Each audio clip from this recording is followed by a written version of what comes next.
Scott here from Remax East Coast Elite Realty. We're back out here in Harvey today for episode number 9 of Hometown Proud, and today we're at Watson's Home Building Center. We're going to go inside here to a very historical landmark here and have an interesting chat with the two owners.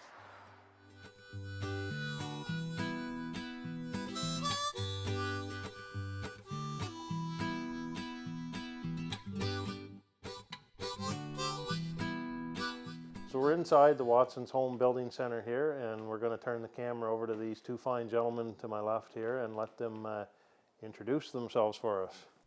I'm Chuck Watson. Hugh Watson. Tell us a little bit about your family. Chuck, you're a family man? Yep. I guess I'm going to go way back. My grandmother actually is from this area, from the Thomason Corner to Brockway area is where she grew up. And when about 1920, she took a job out west in Saskatchewan to teach school.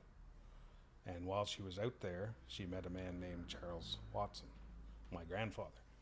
And their relationship progressed, and they got married and had 6 kids. And he did other things. I guess moving into the 1930s, the Depression came, and the Dust Bowl came in the mid-30s, and he had done other work like selling different things like farm implements and other things like that. And he, I guess through my grandmother, through letter writing, they learned that there was a position in this area at a country store, which was called the Farmers Trading Company, and they decided to move east because the conditions had deteriorated quite a bit there. So they moved here in 1937, and he worked as the manager of this Farmers Trading Company. And I think we have a picture of that place that you guys can show. Anyway, and through encouragement by the farmers that owned the shares of this enterprise, he bought up the shares, and by 1940, he had taken over ownership of the business.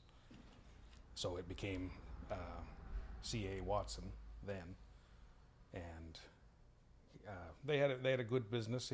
He had a general store, that type of thing, farm items and seed and all that kind of stuff.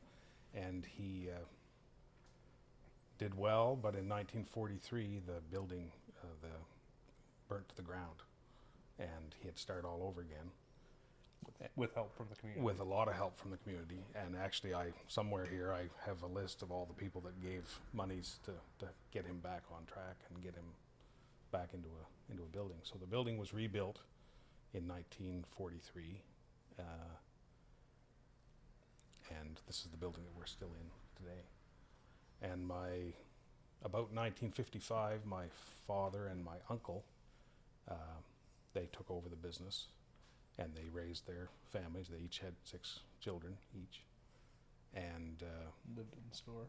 They lived in this actual building. Yeah, the building had an upstairs and a downstairs of house area, and it wasn't until about 63 my Uncle Blair built his own house down here, the next property next door. So he moved his family down there. And they, into the 1970s and in the 80s, got heavier into building material and that type of thing, and that's how we kind of get into, windows and plywoods and shingles and lumber and that kind of stuff. And into the early 80s, we started joining these buying groups, which is just kind of like a franchise that you go with, and makes you more competitive to buy your products. And I guess my father passed away in 1994, and my Uncle Blair retired in 1997, so my wife and I took over the business in 1997. And I have 3 sons, and one of them's here with me today. This is my oldest boy. And I guess we've done a few different franchises, like I say, but in 2013 we stepped into the home hardware membership, and it's been a really good fit for us where we really enjoy it, and they're a good family of stores to belong to. Interesting. So I noticed walking through here, it's compared to, it seems like you've tried to keep some sort of little different focus or emphasis, I guess, if you will, on some of the, it's not like walking into your traditional home hardware in Fredericton or one of the bigger cities, so it's still got that, I mean, obviously, if you look around at some of the stuff that's in here, you've obviously tried to keep that.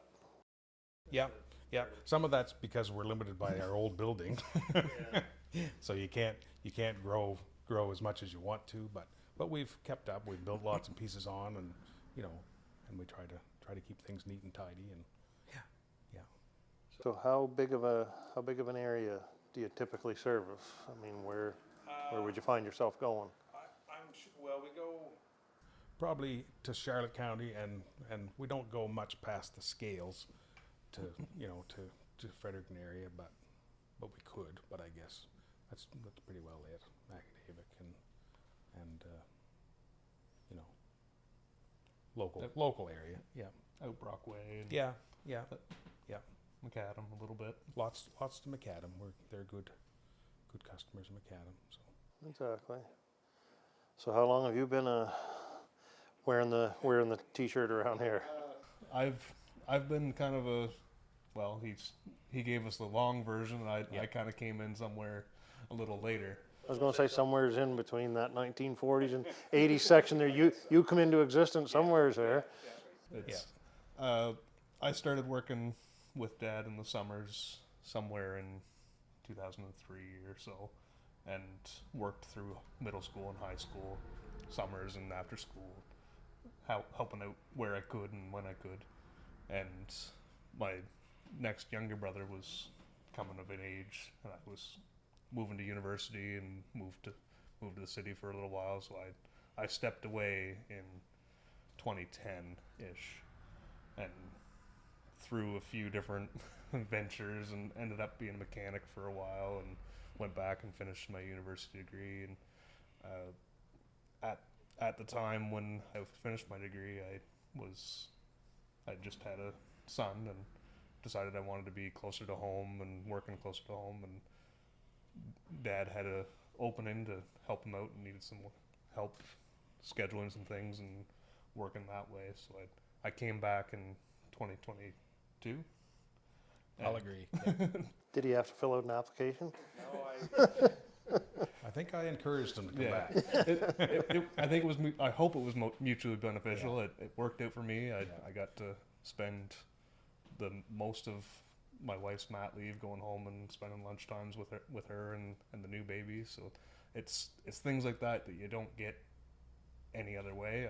You can't put a price on that, and it's great to be part of a family business and be in a place where you can look at every corner and think, what did my grandfather think when they were putting this piece on, or in a positive way, not a negative way. It's great to be involved and part of it. There's a lot of history here, for sure, family history. So kind of sounds like you want to keep those wheels in motion, moving forward. And I guess that will be his. That's up to him. That'd be up to him someday. But it kind of sounds like you want to keep that the direction going like that. That's good. So aside from the obvious, I mean, we know you sell a variety of things here, which is a lot of things in here I didn't even realize. But are there any other services that you provide? Do you guys do anything outside of just selling building products? We do. About 12 years ago or so, we started an installation to go along with supplying windows and doors and whatever we can install them to. And we've been fortunate enough to have one guy that's been with us since that time, and we've had some other crews too, but we've kind of gone down to made it a little smaller now. But my middle son Mitchell was coordinating that and scheduling, and now Hugh is doing that now. Yeah, it's a busy part of it. Yeah, that all adds to it, I guess. Lots of quotes, lots of running around and figuring out what you need for a project. Some of our bigger projects that they've taken on was they built a couple of the buildings for Lakeland and Macadam, and renovations, windows, some things that surprise me that something that we've just kind of started and dabbled in has done so well. Yeah. So as following up part of that, I guess we're all sitting in here doing an interview, but obviously there must be some other bodies around the building here. How many employees do you currently have? 7. 7. And does that vary throughout the year? It can vary? It or? can. Some are just after school guys, and that's fine. We always make use of young people. They're great to help us. But we have some mature people, I'll say, that are here and that have done really well, fitting in and helping us a lot with what we need done. So yeah. So 2-part question for you here. So I'll let each of you take a turn at it. If you had to choose something that was most challenging about your job, what would you say? I guess I would say quite a challenge is finding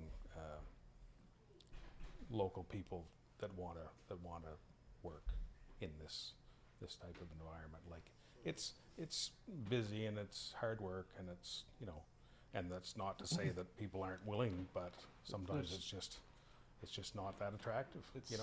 There's a steep learning curve too. I find like it's sometimes a 2x4 is a 2x4, but how to make it into something else is a whole different thing. And being able to help people with their projects and recommend products is a big part of it too. Exactly. So what about the rewards? There must be some sense of self-satisfaction, gratification that come from doing this. To help people and feel like they usually go away happy, usually. So I think that's helpful. I think another kind of challenge is the forecasting and knowing where the market's going to go with products. I mean, a few years ago with COVID, there was inflation and prices went crazy for a while, and you couldn't get product. So having the right materials in stock and having quantities that are going to service the people that need it, and then trying to mitigate that cost increase as much as you can. But at a certain point, you can't. We only have so much space here. We can't house everything. It's interesting. I've noticed talking to people. That's one thing that's come up in most of the interviews that we've done is because we're not that far on the other side of this whole COVID thing, right? And I mean, as you well know, some people were fortunate enough to find ways to make lemonade out of lemons, I guess, and then there's other people that it really Well, we were lucky. destroyed. We were designated essential, so we were busy. Like we were really busy. Yeah, because they couldn't do other things, so they stayed home and they did stuff to their home. So they painted, they built whatever. Built decks and put additions on houses. That was some of the busiest that we were with our installs was then, but it was hard with the PPE and keeping people safe and safely distanced and whatnot. It just I wasn't here for that, but I've heard the stories of it was how a bit it was. of a nightmare.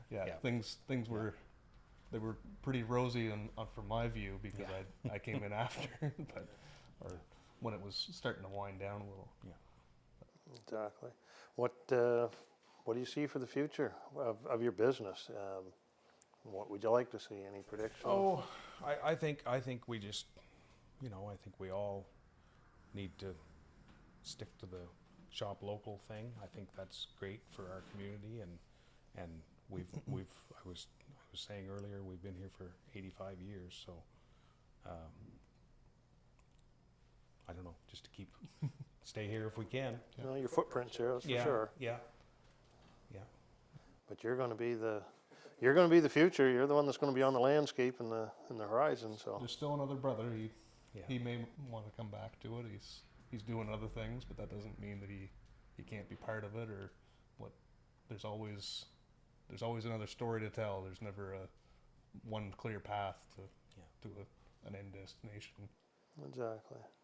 So probably right along in line with that same question. You've kind of already answered it, but I always like to ask everybody, why Harvey? What makes Harvey special to you? It's home. I don't think you guys have any intention of going too far.